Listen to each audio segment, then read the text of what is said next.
Pense um pouco na estampa de camiseta mais famosa do mundo. Tipo, alto contraste, só duas cores, vermelho e preto. E o rosto daquele homem de boina com o olhar fixo no horizonte. Ah, é o ápice absoluto da cultura pop, né? Total. Uma marca que você reconhece instantaneamente em qualquer lugar do planeta. Pode ser num protesto estudantil ou pendurada numa loja de departamento de luxo. Exatamente. É uma síntese visual tão bem desenhada que, sabe, não exige esforço nenhum para ser consumida. É um ícone pronto. Perfeitamente embalado para a era moderna. Mas a nossa missão de hoje, neste nosso mergulho profundo, é pegar essa camiseta, virar do avesso e inspecionar muito bem as costuras. Gostei da analogia. Pois é, porque quando a gente começa a puxar os fios dessa narrativa, aquela imagem super nítida e simples, ela simplesmente desaparece. E o que a gente encontra nas fontes originais não tem nada a ver com esse mito bidimensional, né? Nem um pouco. A gente encontra um arquiteto econômico cheio de dilemas, um burocrata lidando com planilhas de inflação e um labirinto político que é incrivelmente denso. A ideia hoje é tentar entender a complexidade real da figura de Ernesto Guevara, o Che. E para ancorar essa discussão, a gente trouxe uma base documental bem pesada para a mesa hoje. O que a gente tem aí? Bom, nós estamos analisando os diários originais que ele escreveu no Congo e na Bolívia. Também o extenso discurso dele na Assembleia Geral da ONU em 1964. Esse discurso é fascinante. Muito. Além disso, a gente incluiu a biografia meticulosa do John D. Anderson, dados econômicos super recentes sobre a crise atual de Cuba e umas reportagens jurídicas sobre as batalhas ferozes pelos direitos autorais daquela exata fotografia. Legal.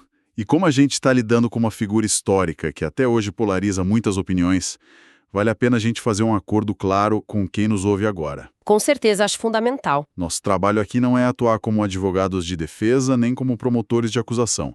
A gente não está aqui para endossar ou condenar ideologias. Exato. Nosso papel é olhar de uma forma bem fria e factual porque os documentos, as propostas de industrialização e os dados econômicos mostram. Isso. Oferecendo uma visão equilibrada das várias perspectivas que essas fontes trazem. É aquela velha busca por entender os mecanismos da história, sabe? Desvendar não só o que aconteceu, mas principalmente como e por que essas decisões moldaram a economia da época. Então, tá. Vamos desempacotar o início de tudo isso. Porque o salto de um jovem estudante de medicina que nasceu na classe média argentina para um arquiteto de uma revolução global, bom, não é algo que acontece do dia para a noite. Não mesmo. A fundação de todo o pensamento econômico dele começa bem cedo, na infância. As nossas fontes biográficas levam a gente para 1928, lá na cidade de Rosário. Uma família de posses, né? Sim, com raízes aristocráticas, mas que já tinha fortes inclinações para leituras sociais. Mas olha, o grande divisor de águas biográfico acontece quando ele tinha só 2 aninhos de idade. O diagnóstico da asma. Exatamente, uma asma severa. E essa condição médica limitante altera completamente a geografia e a rotina da família. Eles são forçados a se mudar para o clima mais seco das montanhas de Córdoba. E essa asma severa acaba mantendo ele muito isolado, né? Ele mal consegue frequentar a escola nos primeiros anos, acaba sendo educado em casa pela própria mãe. E o resultado disso é um acesso ininterrupto a uma biblioteca familiar formidável. Aquele menino asmático passava os dias devorando milhares de volumes. Caramba! Pois é, ele lia de tudo, desde poetas simbolistas franceses até obras super densas de filosofia política. Ele estava consumindo Marx, Engels, Lenin, muito antes de pisar numa sala de aula da universidade. Ou seja, esse isolamento cria um caldeirão intelectual bem precoce. Isso, forma uma base teórica muito robusta que vai pautar a vida adulta inteira dele. O que nos leva ao ano de 1947. Ele entra na faculdade de medicina em Buenos Aires. E o foco inicial dele faz todo sentido, considerando o passado, né? Sim, ele queria investigar as alergias e a própria asma que tanto torturava ele. Mas ele também começa a se debruçar sobre doenças negligenciadas, tipo a lepra. E aí, em 1952, acontece aquela famosa viagem de motocicleta pela América Latina, junto com Alberto Granado. E, tipo, fazendo um paralelo, hoje um mochilão pela América do Sul é quase um clichê de autodescoberta, né? Ah, sim, jovens querendo ver belas paisagens e tirar fotos. Exato. Mas para ele, lendo os diários, a gente vê que foi um catalisador irreversível de radicalização política. O choque com a realidade material do continente foi muito, muito profundo. Tem um momento específico nas fontes que funciona quase como uma epifania. Qual? A visita à gigantesca mina de cobre de Chuquicamata, no Chile. Ah, sim, o relato dele sobre isso é forte. Muito forte. Na crônica que ele escreveu depois, que se chama Entendamo-nos, ele relata de uma forma super crua o contraste. A riqueza absurda extraída da terra de um lado e a miséria absoluta dos trabalhadores nativos do outro. E tudo isso operando sobre uma gestão completamente estrangeira. E aqui entra um mecanismo psicológico fascinante que essas fontes obrigam a gente a observar. Como se dá, na prática, essa transição mental de um curador de corpos para um comandante guerreiro? É uma virada em tanto. Tipo, como um homem treinado para salvar vidas decide que a violência armada é o único caminho? Como ocorre esse clique mental? O que a gente percebe ali é uma metamorfose, sabe? Do humanitarismo médico para uma visão de marxismo sistêmico. Tá, e como isso funciona? É que, quando ele passa a interagir diretamente com aqueles mineradores exaustos ou com os pacientes com lepra que foram totalmente esquecidos pelo Estado, ele percebe uma limitação na própria profissão médica. Ele sente que só curar não basta. Exato. Ele começa a diagnosticar a pobreza e a exploração não como uma má sorte ou problemas isolados de saúde pública. Ele vê isso como sintomas de uma doença estrutural, uma doença do modelo econômico neocolonial. Ou seja, ele conclui que, sei lá, dar um xarope para um mineiro que está passando fome não resolve o problema central. Uhum. A medicina, nesse caso, estaria apenas anestesiando os sintomas de uma sociedade que já estava doente. Precisamente. E nessa visão dogmática que ele começa a consolidar ali, a única cura viável para uma patologia sistêmica desse tamanho seria arrancar a doença pela raiz. E a forma de fazer isso seria através de uma mudança drástica de poder. A revolução. A revolução. Essa conclusão lança ele numa espiral de eventos que literalmente muda a história do século XX. Ele viaja para o México, conhece o Fidel Castro em 1955 e embarca naquele iate, o Grama. Sim, originalmente ele entra na expedição como médico. Mas logo a liderança estratégica dele acaba o elevando a comandante. Aí, em 1959, a Revolução Cubana triunfa. E é aí que a coisa muda de figura. E como muda? Aquele jovem que trocou o estetoscópio pelo fuzil, de repente se depara com um desafio infinitamente mais difícil do que lutar escondido nas montanhas. O governo é tomado e a Guerra das Selvas precisa ceder espaço para a administração pública. É um momento de transição brutal. A adrenalina dos combates dá lugar à burocracia dos ministérios, às metas de inflação, à gestão das cadeias de suprimentos estatais. Certo, vamos desempacotar isso, porque é aqui que a realidade bate na porta. O líder guerrilheiro de repente assume 2 dos cargos mais críticos de uma nação inteira que está em ebulição. Ministro da Indústria e presidente do Banco Nacional de Cuba. Imagina a pressão. Pois é. Vamos analisar as propostas concretas que ele tentou implementar. As fontes mostram que o objetivo principal dele era destruir a dependência econômica. Porque, historicamente, desde a era colonial e até se acentuando no governo do Batista, Cuba funcionava quase como uma gigantesca fazenda de um produto só, O açúcar. o açúcar. E essa é a armadilha da monocultura. Se você produz só açúcar para exportar, a sobrevivência do país inteiro fica totalmente à mercê das oscilações de preço do mercado internacional. Fica vulnerável demais. Muito. Então as propostas do Guevara eram radicais. Ele determinou uma diversificação agrícola imediata para garantir soberania alimentar e, simultaneamente, forçou um plano de rápida industrialização. Ele argumentava que um país que não produz as próprias máquinas e bens de consumo nunca seria politicamente livre. Certo. Esse era o cerne do pensamento dele. Mas espera aí, deixa eu colocar um obstáculo prático enorme no meio dessa teoria governamental.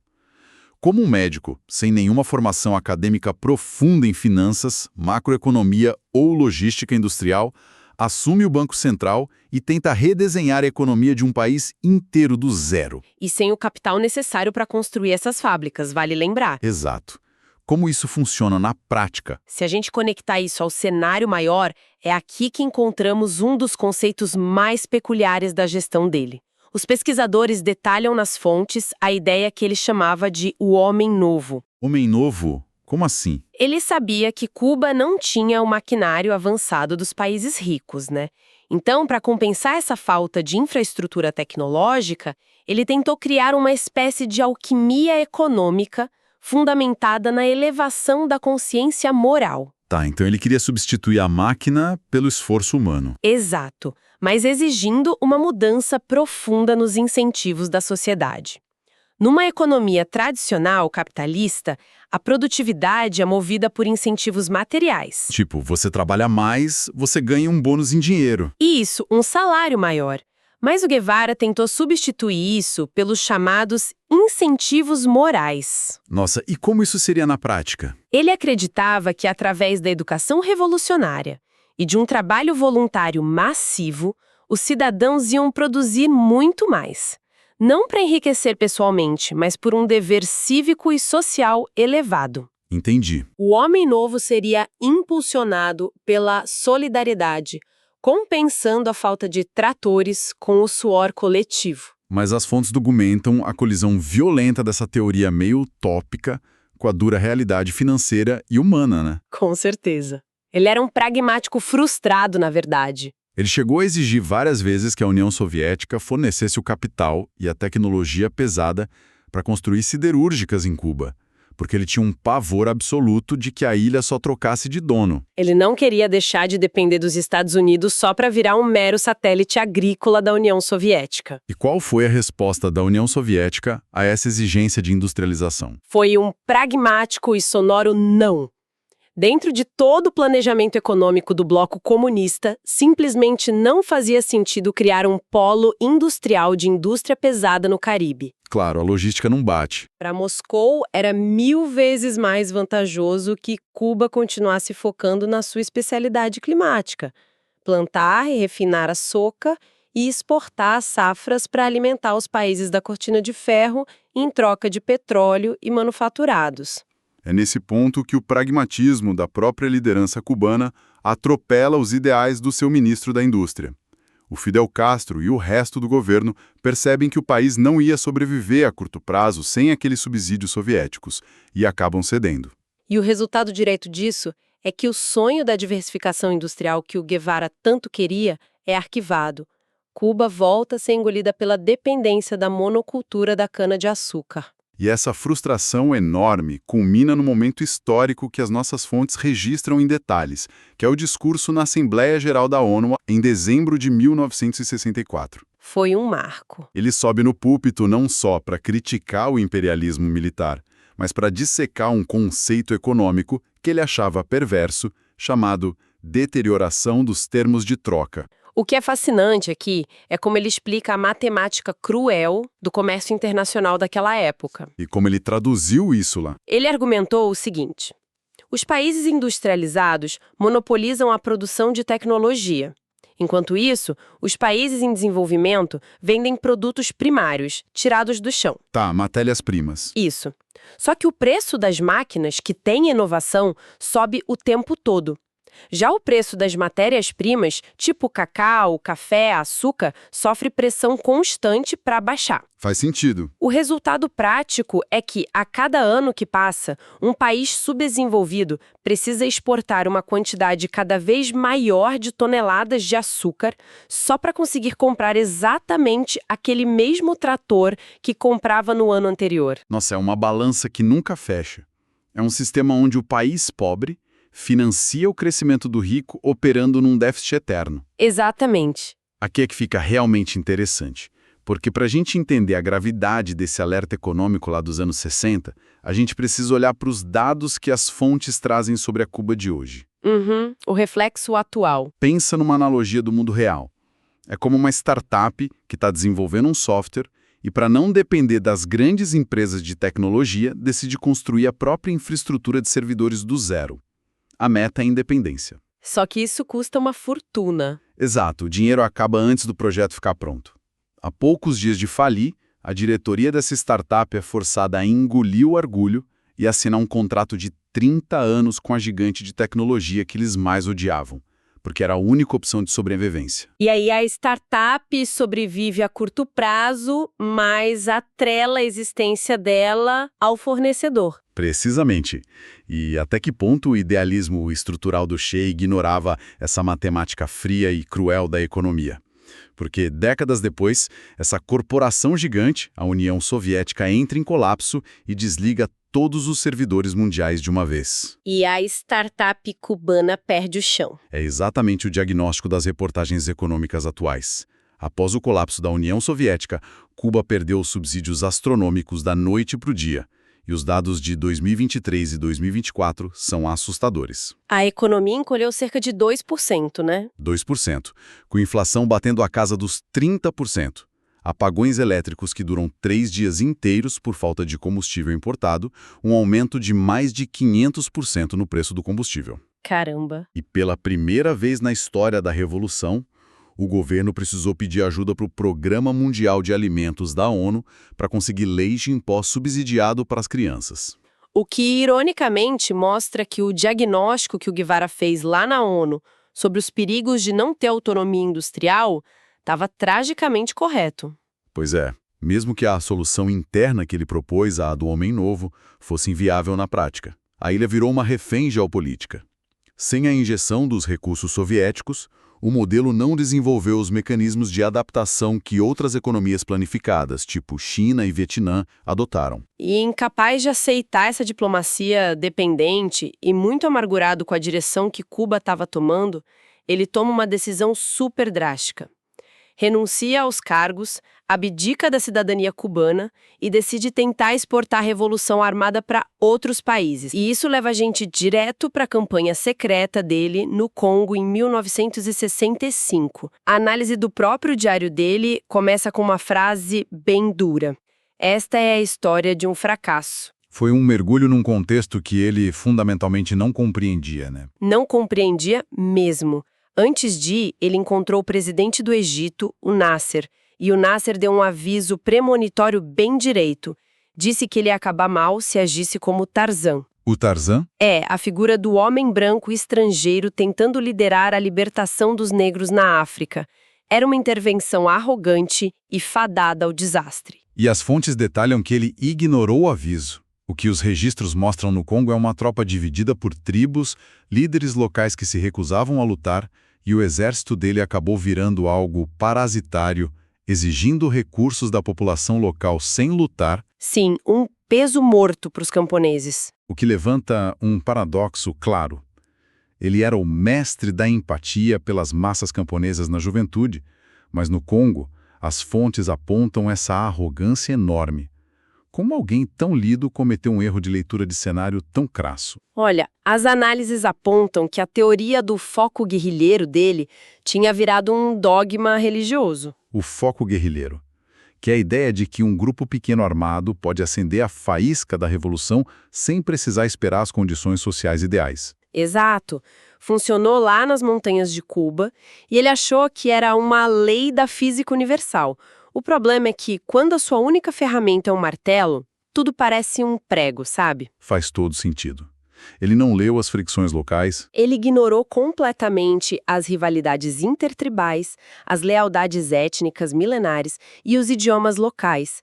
Ele tentou impor uma fórmula acadêmica em um terreno cheio de nuances que ele não controlava. E derrotado no Congo, esse padrão de tentar forçar o foco guerrilheiro se repete quando ele muda para a Bolívia em 1966. Isolado geograficamente, sem apoio dos camponeses que ele achava que ia libertar, ele acaba cercado. Por um exército boliviano bem mais treinado e apoiado ativamente pela inteligência dos Estados Unidos. Até que, em 9 de outubro de 1967, ele é capturado e executado, num revés que inclusive foi super elogiado pela CIA na época. E na cabeça dos militares que ordenaram o disparo, aquele era o ponto final perfeito. Fim da linha para o burocrata e para o estrategista militar. Só que a história, ela opera em frequências imprevisíveis. Isso pavimenta o caminho para a ironia mais espetacular de toda essa narrativa. Com certeza, porque a execução na Bolívia poderia ter sido o fim absoluto das teorias econômicas dele.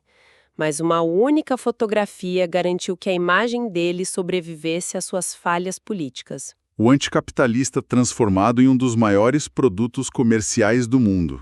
O guerrilheiro heróico. A famosa fotografia tirada pelo Alberto Korda em 5 de março de 1960. Essa foto tem um peso solene que muita gente esquece. Tem. O Korda fotografou ele durante o memorial para as vítimas da explosão do navio La Cubre. Na foto original, o Korda descreve a expressão do Che como contendo imobilidade absoluta, raiva e dor. Mas a imagem que está na camiseta que você compra no shopping não é essa foto crua. As fontes destacam muito o papel de um artista irlandês nisso, o Jim Fitzpatrick. Isso, o Fitzpatrick pegou esse lidato e fez uma apropriação monocromática. Colocou a estrela, reduziu tudo a 2 cores, eliminou o contexto do funeral. Mas teve uma mudança sutil nos olhos também, não teve? Teve. O Fitzpatrick alterou os olhos para ficarem voltados levemente para cima e para frente. Isso transformou um olhar humano e preocupado num símbolo agressivo de ataque e rebeldia. E depois essa técnica foi replicada aos montes na pop art, tipo com o Andy Warhol. Isso acaba gerando batalhas por direitos autorais que beiram o absurdo. O Korda, que era um comunista convicto, nunca quis cobrar 1 centavo de royalties. Mas chegou uma hora que ele teve que processar uma marca de vodka. Sim, para impedir o uso da imagem vendendo bebida alcoólica. Ele achou um desrespeito frontal. E tem também a filha, a Leida Guevara, que contrata advogados lá em Nova York para processar companhias que abusam da imagem comercialmente. Não pelo dinheiro, mas para exigir um tratamento respeitoso. E isso levanta uma questão importante sobre o esvaziamento do significado original, né? Então, o que isso tudo significa no fim das contas? Não seria essa a vingança definitiva do mercado? Pegar o crítico mais feroz do imperialismo e do consumismo, esvaziar todas as políticas complexas dele e transformá-lo num logotipo altamente lucrativo de camisetas? Exatamente a capacidade que o sistema tem de absorver e comercializar a própria resistência contra ele. A imagem perdeu todo aquele contexto do estadista burocrata frustrado e das falhas no Congo. Virou um hieróglifo instantâneo de rebeldia genérica, pronta para ser consumida. É fascinante pensar na trajetória inteira que a gente amarrou aqui hoje. O estudante de medicina asmático transformado pela dura realidade da América Latina, o arquiteto econômico que tentou e falhou em quebrar as amarras da dependência de Cuba, o combatente derrotado em solo estrangeiro e, no fim, a imortalidade reduzida a uma estampa gráfica de 2 cores. É muita complexidade para uma camiseta só, né? Exato. E é por isso que a gente pede para quem nos ouve refletir um pouco. Da próxima vez que virem uma figura histórica reduzida a um símbolo pop, lembrem que atrás da estampa existem propostas econômicas densas, existem alertas geopolíticos como os que ele deu na ONU, que envelheceram como profecia sobre a crise de hoje, e uma montanha gigantesca de contradições humanas e falhas administrativas. A história real sempre tem mais de 2 cores. Com certeza, e para fechar, eu deixo uma provocação para cada um pensar, depois desse mergulho, se o Korda não tivesse apertado o botão daquela câmera naquele exato segundo, em março de 60. A ausência dessa imagem icônica teria feito com que as ideias econômicas e sociais de Che Guevara fossem estudadas com mais seriedade histórica hoje? Ou será que elas teriam simplesmente desaparecido sob o peso dos seus fracassos militares? É uma excelente reflexão. Fica a pergunta no ar. Agradeço demais por nos acompanharem em mais um mergulho profundo. Até a próxima.